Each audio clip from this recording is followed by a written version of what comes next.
Good morning and a warm welcome. This is ZS6STN, the club station of the Sandton Amateur Radio Club. Today's broadcast comes to you from the shack of Chris, ZS6GM in White River. The Sandton Amateur Radio Club Bulletin is broadcast every Sunday at 8:45 local time on 145 700 FM in the 2-meter band via the Sandton repeater and other stations connected to the ZA Net All-Star network, and on 7115 kilohertz lower sideband in the 40-meter band from the shack of Knoll ZR6 Delta X-ray. In today's bulletin, there'll be a summary of the SARL news, club birthdays and club news, general ham radio news, topic of interest, call-ins and swap shop after the 40-meter and 2-meter call-ins. Here is a summary of the SARL news for Sunday the 15th of February 2026. The full bulletin can be downloaded from the mysarl.org.za website. In today's news, Amateur Radio Today celebrates its 48th birthday. Pico Balloons, World Radio Today podcast, club news, contest news, propagation report. Well, Amateur Radio Today celebrates 48 years on the air this week. The first broadcast was on the 12th of February 1978 by Gerald Klatsko, ZS6BTD, who is now Silent Key, and Hans van der Groenendaal, ZS6AKB. The program was broadcast every Sunday at 10 a.m. for the past 48 years. It started out as Amateur Radio Mirror International, but later changed its name to Amateur Radio Today. Hans, ZS6AKB, still anchors and produced Pico Balloons. ZS1AFB-1 is currently crossing the Atlantic Ocean at an altitude of 12.3 kilometers and is due to complete its second lap around the world in the next few days. ZS6SRC-34 launched on the 7th of February, and after an initial loop back over Mozambique is now heading over the Indian Ocean towards Australia at an altitude of just under 13 kilometers. ZS1ERZ-12 is currently in its 14th circumnavigation and is presently north of New Zealand and has had a number of erratic ascents and descents due to intense low-pressure system in the region, and its survival remains uncertain until the next transmission is received. World Radio Day. Jaap Lawrence, ZS6SAI, was a guest on Radio Zonder Grenzen, the Compass program, on Friday evening the 13th. Jaap spoke about radio and amateur radio. Check out the printed SARL news for the link to the podcast. West Rand Amateur Radio Club news. The West Rand Amateur Radio Club on 145, 625 and 439 megahertz have been solar powered for the last 4 years with an average standby time of 5 days, making these repeaters always ready for use in emergencies. The repeaters are connected to the ZA-Net All-Star network, providing connectivity to repeaters as far afield as Sandton, Vaal, Triangle, Bloemfontein and the Durban area. A reminder that the West Rand Club boot sale takes place on the 7th of March. Centurion Amateur Radio Club training course. The Centurion Amateur Radio Club will be holding a soldering training course in early April. It will be taught by experienced electronic technicians and will focus on correct and safe soldering techniques. Full details and registration information will be published on the club website. And for more information, please contact 082 508 1950. So that's 082 508 1950. Contest news. The SARL Wednesday 80-meter club contest takes place this coming Wednesday the 18th of February between 17 and 18 hours UTC, and that's 7 to 8 p.m. local time.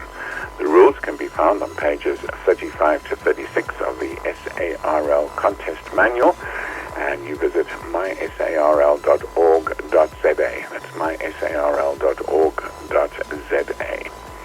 HF propagation report. Hannes Kutsia, ZS6BZP, reports that solar activity for the week is expected to remain at low to moderate levels. There are currently 6 sunspot regions with simple magnetic configurations visible on the solar disk. There is a moderate probability of C-class flares and a low probability of M-class flares. If you wish to do your own frequency predictions, the effective sunspot number for the week is around 99. For further information, please visit spaceweather.sansa.org.za. So that's the website, spaceweather.sansa.org.za. A reminder that audio bulletins can be downloaded from sarlnews.podbean.com, and the text bulletin is available at mysarl.org.za/SARL-news. So that's mysarl.org.za/SARL-news. Time for the Sandton Amateur Radio Club news. So please go and get a writing implement and paper ready so that you can make notes and write down the diary of events. Let's start with member birthdays. We congratulate the following members on their birthday and wish them a blessed, happy, healthy and successful year ahead. Wednesday the 18th, Elaine, ZS6 Alpha Tango, and Jaffrin, ZR6 Juliet Victor. On the 21st, Barry, ZS6B AZ. On the 24th, Grant, ZS1 AEW, and Candace, ZS6 SMP. And on the 25th, Kevin, ZS6B XT, and Noel, ZR6DX. So happy birthday to all of you, and may you have many, many more. Amateur radio on commercial radio. Well, this past week, Mark, ZS6 AMF, did an interview on 94.7 in support of World Radio Day, promoting amateur radio. Given drive with kind of 20 minutes before we hit 4 o'clock as we celebrate World Radio Day. Radio reaches over 90% of the world's population every single week, making it the most accessible medium all around the world. That makes perfect sense. It also remains the most trusted medium in many countries, especially for news and emergency information. So we're asking, what is it that keeps you coming back for more, even though over the years they've said, oh, radio's dead, radio's... Mark, you work in radio. Hi, good afternoon, everybody. Yes, I do. I'm actually an amateur radio operator. And I just want to say, from the Sandton Amateur Radio Club, happy International Radio Day to everybody at 947. Thank you, Marky. Happy Radio Day. Tell me, what's an amateur radio, what did you call it? An amateur radio operator, or a ham. We call ourselves hams as well. So we operate on a very specific broadcasting frequency set, maintained by a caster, same as you guys. And we communicate over the air to other amateur radio operators around the world. We go everywhere around the world, literally, from America through to Australia, Hawaii, which is fantastic. We communicate with satellite, and it's all through radio. And it's a fantastic hobby to get involved in. What are you communicating about, Mark? Is it like a radio show? Are these walkie-talkies, Mark? What's going on?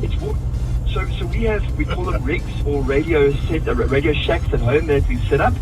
And we communicate over different frequencies. We put up an antenna at our house, and we communicate with people around the world. We have conversations, we make friends. We sometimes have different aspects of it as well. We have something called HamNet, which is the emergency broadcasting system for radio operators. We have competitions, we have contests, everything run through our club, yes. That's a whole new world. This sounds like an amazing hobby. It sounds like a spy movie, Mark. It sounds like you guys know, like, if there's an emergency in America, you know first, and you've got a bunker somewhere ready to go. Well, that's the thing, and you know, you guys made a mention of it as well. Radio is probably one of the oldest forms of communication, and it is still used by enthusiasts today as well. This is a hobby that will be ongoing for generations to come. And we encourage people to get involved in these kind of hobbies. How do you, I'm really, like, my interest is... So we just buy a walkie-talkie and then we join? How do we do it? So there are regulations as well. You have to be a licensed operator, but... So I must get my own radio station, basically. Not a radio station. So there are opportunities called the radio amateur examinations that different clubs around South Africa actually do offer. Even the Sandton Amateur Radio Club offers the RAE examinations for people that want to get involved. And people go, they write the examination, they get their caster license, and they are allowed to go on the air and broadcast. Wow. As a thing, we have a Sunday broadcast between the amateur operators, And we have Power Hour Tech Talks that open as well, that people can get involved in. It's a whole new world. Mark, wow, this is really interesting. Thank you so much. I've Googled it. They write an exam during May and October every year. So you've got a couple of months to study. This sounds like your own little society of people. Yeah. It's like their own little Illuminati's going on there. They just speak to each other the whole time.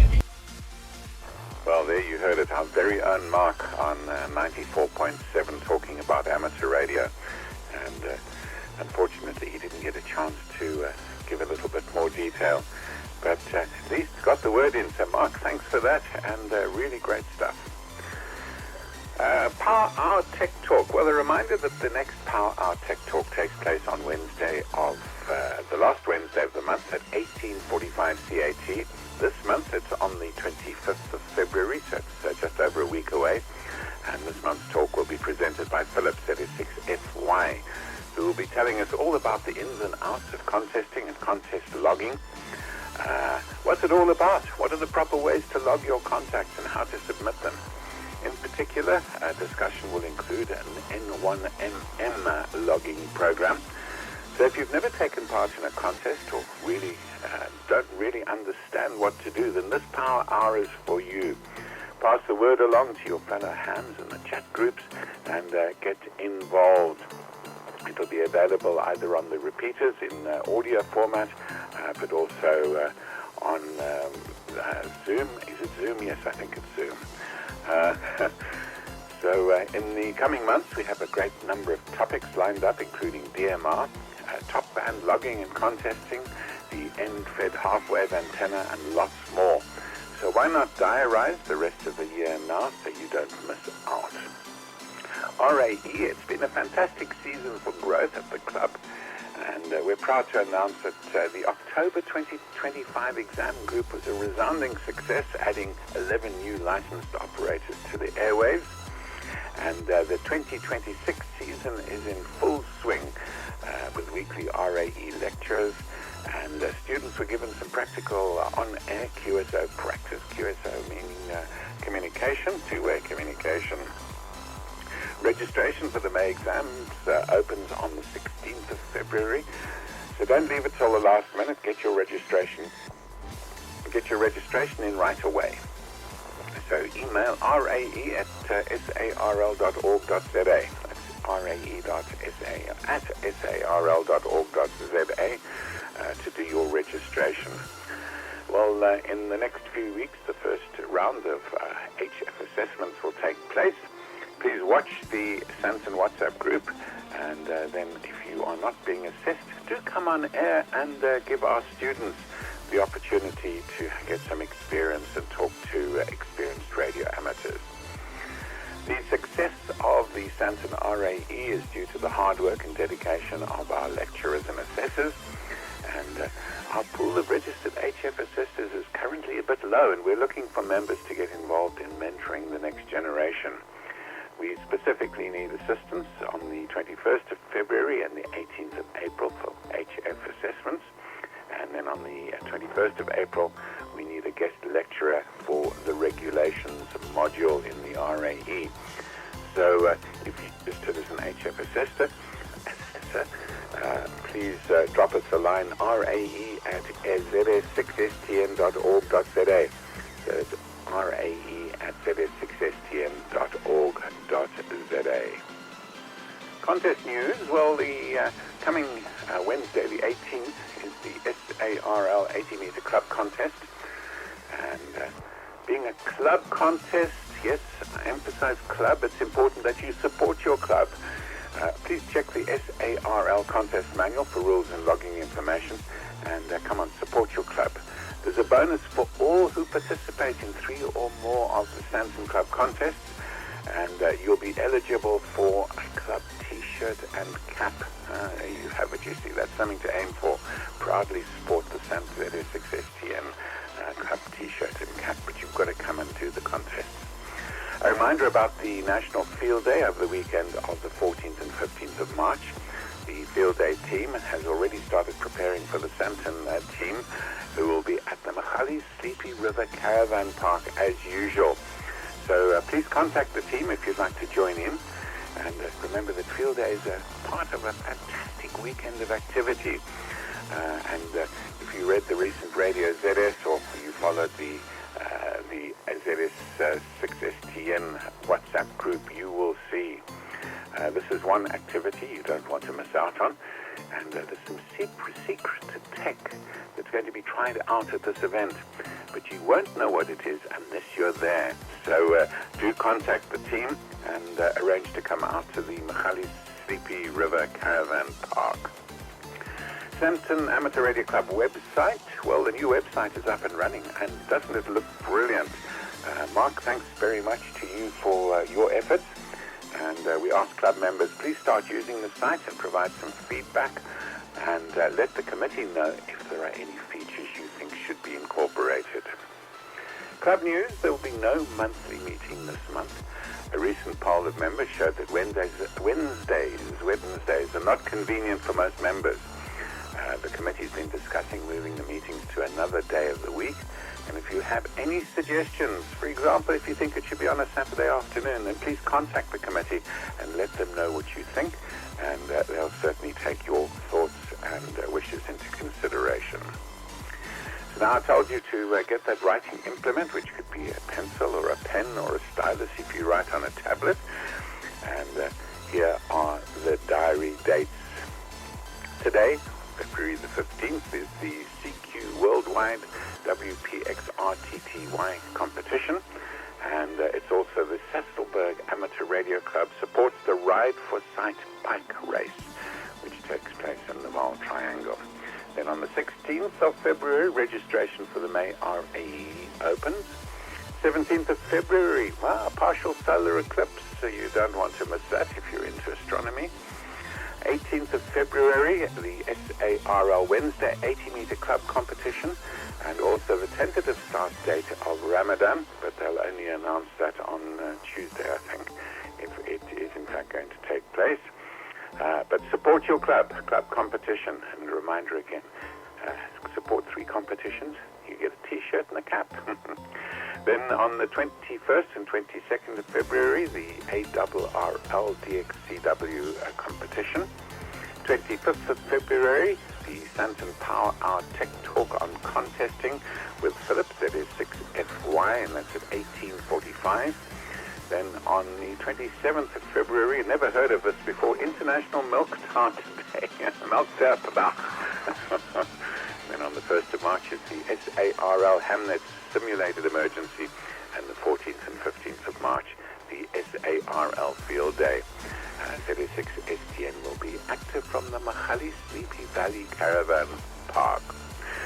So that's the diary of events. Hope you made a note of those events, but do keep watching the Sandton Amateur Radio Club WhatsApp group and visit the website, which is zs6stn.org.za. Thanks to Mark, ZS6AMF, Matthew, ZS6MDF, and Keith, ZS6HI, for their contributions to today's news bulletin. Let's go on to our tech topic of today. So today I've taken an extract from a podcast on BBC World. And are you interested? Would you wear smart glasses? Well, let's see what they have to say. For decades, wearable tech has promised to put the digital world in front of our eyes, and now smart glasses might be finally having their moment. From hands-free messaging and AI assistants to subtle displays woven into everyday eyewear, the technology is moving fast, and big players are betting it could change how we work, communicate and see the world. So is the future just a glance away? Well, our resident smart glasses expert is Tech Life's Alistair Keane, and you've got some props with you today, Alistair. You're in the studio looking very dapper with some smart glasses on.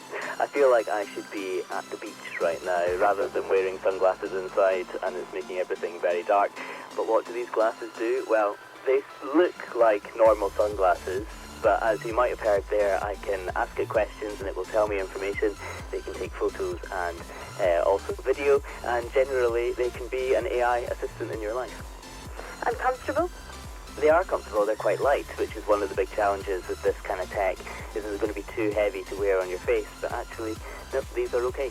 That's always the thing, I think, is the kind of clunkiness of them, and the fact that there's the camera embedded. Obviously there's quite a lot of tech in the side of the glasses, and historically they have looked quite techy, for want of a better phrase.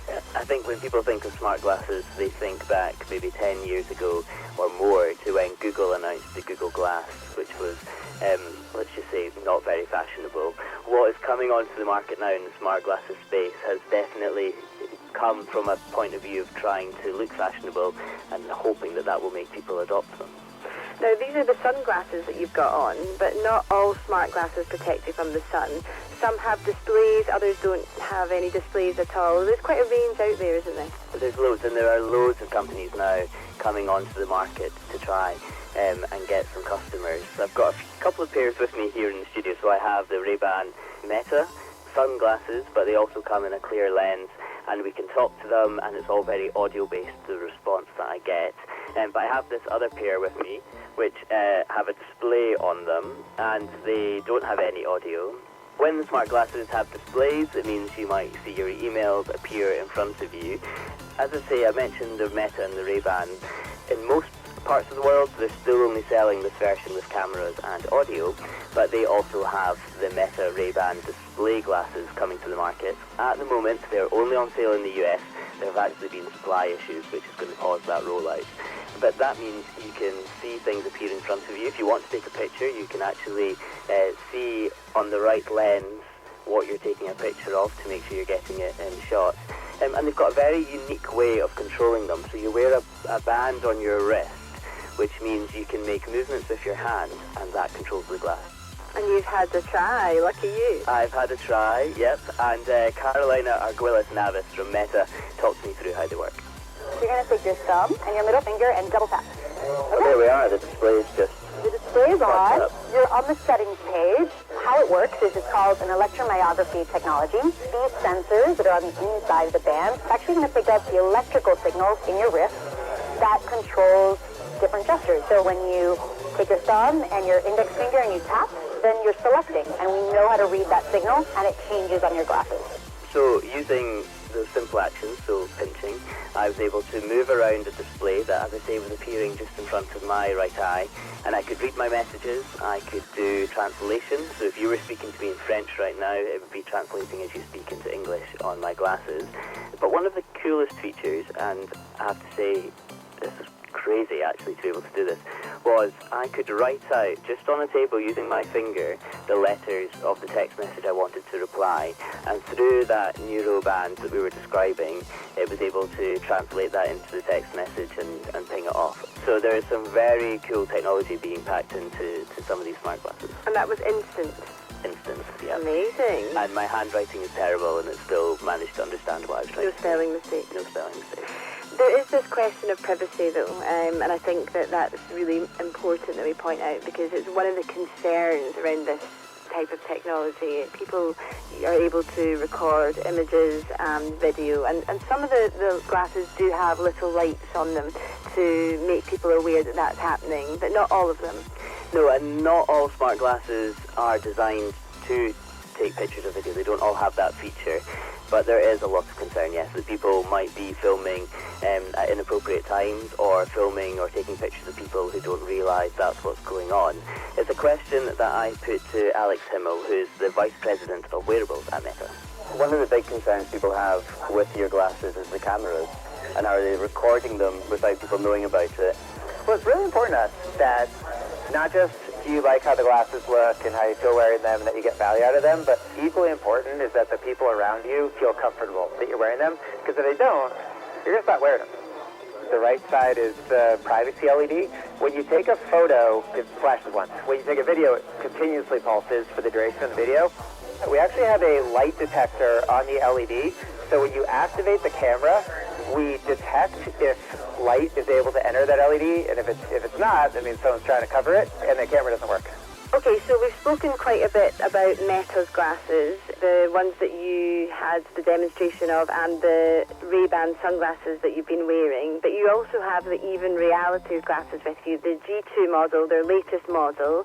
And you did use them earlier on in our editorial meeting, which was interesting. Yeah, I've just done a quick switch of glasses. That was the case shutting there in the room, and now that I don't have sunglasses on, I've realised I'm in a bright studio that I can see everything that's going on now. These are very neat glasses because they have a green display on them, and it shows me the time, it shows me any messages that are coming in, it can do translation. I've tried out the translation in the wild in a museum in Germany where the person behind the front desk was chatting to me in German, and it was able, like subtitles, to appear before me. But in the meeting today, I used a tool on these glasses which was able to listen to the whole meeting and then take a record of what was happening and give me notes throughout, including at one point it flagged up with an exclamation mark and said fact check, and when we clicked on it, in fact some information that a colleague had given us wasn't quite correct, and it was doing it all in real time. So yeah, some of these tools have immense power. The glasses are connected to my phone, and my phone was on Wi-Fi, but if I had been using a data or cellular signal, it might have cost me a fair bit over time to use these tools. They do need to be connected to the internet, but yeah, very impressive. And also connected to the ring. You mentioned the wrist feature for the Meta glasses, but this one is a smart ring. Yeah, I've got a ring on, which is similar to other wearable rings technology where you might count your steps and your heart rate and things, but it is also allowing me to swipe through a menu and control, and I can read the news and I can swipe through the articles using swipes on a ring. Well, actually, I've been speaking to the company's global brand builder, Nikolai Schnur, and I asked him about Even Realities. So, Even Realities is distributed through top opticians. In Europe, we have over 300 top opticians. In the UK, we have in Denmark, we have Germany, Italy. I think we are now in 40 countries represented. And the optician is important because he can do the eye test, he can do the fitting for the lenses. That is kind of a game changer for the smart glasses, that you can fit them with your prescription lenses, even progressive lenses. In terms of the overall picture then and the market, how do you see these becoming more popular? I see there's a big shift in the eyewear industry. I have been myself in it for 25 years. This year is kind of the big moment for eyewear in general. Smart glasses will be the most obvious device to wear in or as something else. It's just a question of what do we put into the glasses, how easy are they to maneuver in, how easy are they to control, how easy to turn on and turn off when you don't want it.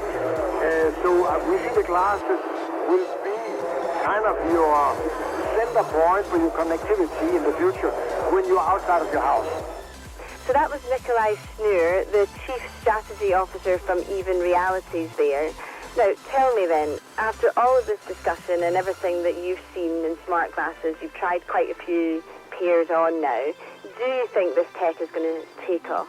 Do you know, it feels like we are on the cusp of something here, partly because glasses in general is something that people are used to wearing. So, as a tourist walking around a city wearing sunglasses, being able to chat away to them and find out more information about where you are without having to get your phone out and be glued to that is a very impressive and helpful tool to have.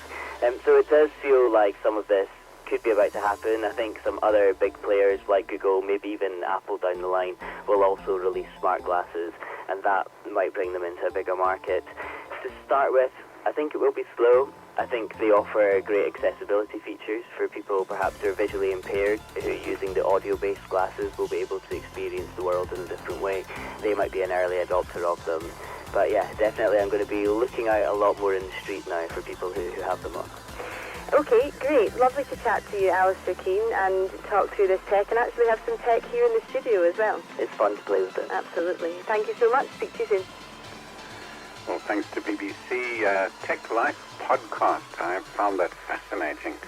But one thing they didn't say it can do just yet is FT8. All right.